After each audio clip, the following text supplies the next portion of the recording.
नमस्कार दोस्तों। विस्पी और रत्तू ने अगर किसी इंसान को पाप से मुक्त होना है या फिर पाप से पूरी तरीके से छूटना है तो वो किस तरीके से कर्म कर सकता है या फिर उसको सुझाव उन्होंने किस तरीके से दिया है, इसको हम आज इस वीडियो में देखेंगे।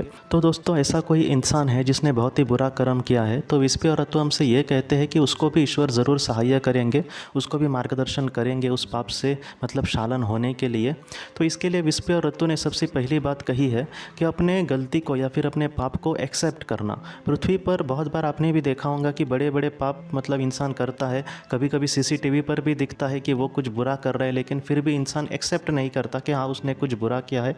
सबसे पहले जो बुरा इंसान है या फिर जो पापी इंसान है या फिर एक ऐसा इंसान है जिसके हाथ से कुछ पाप हुआ है, उसको अपने गलती को स्वीकारना ये सबसे बड़ी बात है। ये पहले ही मतलब कहीं ना कहीं स्टेप होगी। बाद में वो ये कहते हैं कि उसके लिए ईश्वर से और उस इंसान से जिसका साथ हमने बुरा किया है तो उसकी भी माफ़ी मांगना ये बहुत ही महत्वपूर्ण है।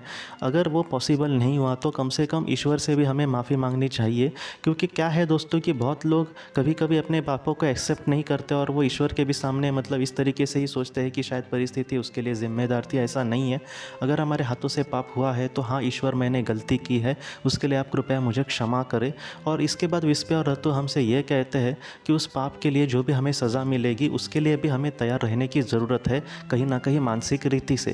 क्योंकि ये बात ऐसी नहीं है कि ईश्वर के सामने हम रोएंगे या फिर गिड़गिड़ाएंगे और वो हमें तुरंत माफ़ कर देंगे। ईश्वर का जो नियम है वो इतना सीधा साधा नहीं है दोस्तों। जैसे भी हमने कर्म किया है उसका मतलब कहीं ना कहीं कर्म बंधन जमा होता ही है, और उस कर्म बंधन से छूटने के लिए हमें उस पाप को भुगत कर ही हम उससे छूट सकते हैं। इस वजह से ईश्वर जो भी उसके लिए सज़ा देगा या फिर जो भी उसका पाप का क्षालन करने का रास्ता होगा उसके लिए हमें प्रार्थना करने की ज़रूरत है ईश्वर के सामने।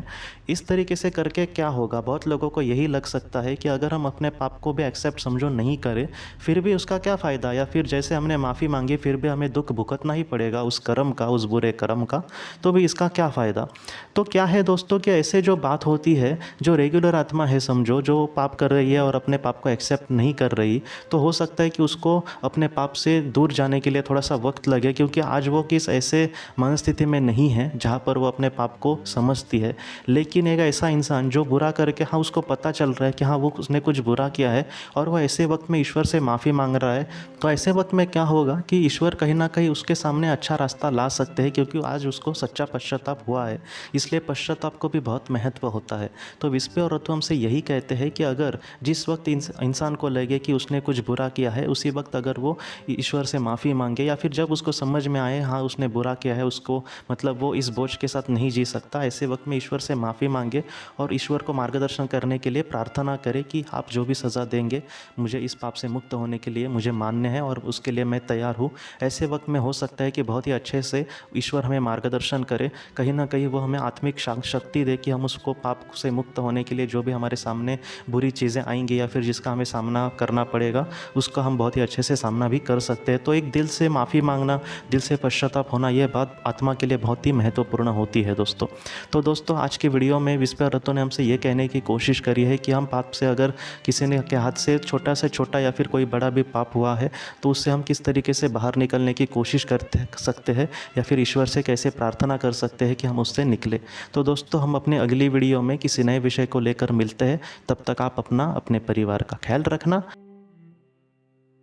ज़िंदगी की रोशनी ये एक कंसल्टेंसी है जो ऐसे लोगों को मदद करने की कोशिश करती है जिन्होंने किसी अपने को खोया है या फिर जो लोग अपने जीवन में बहुत ही ज़्यादा दुखी है। जो लोग इस संस्था के साथ जुड़ते हैं उनको इस विषय की किताबें और जानकारी भेजी जाएगी। इसके साथ साथ जो लोग पास्ट लाइफ रिग्रेशन थेरेपिस्ट के पास नहीं जा सकते, अगर वो घर पे अभ्यास कर सके, इस वजह से उनको पास्ट लाइफ रिग्रेशन की ऑडियोज़ भी भेजी जाएगी। और इसके साथ साथ ध्यान में एकाग्रता बढ़ाने के लिए कुल मिलाकर 5 ऑडियोज़ भी उनको भेजी जाएंगी।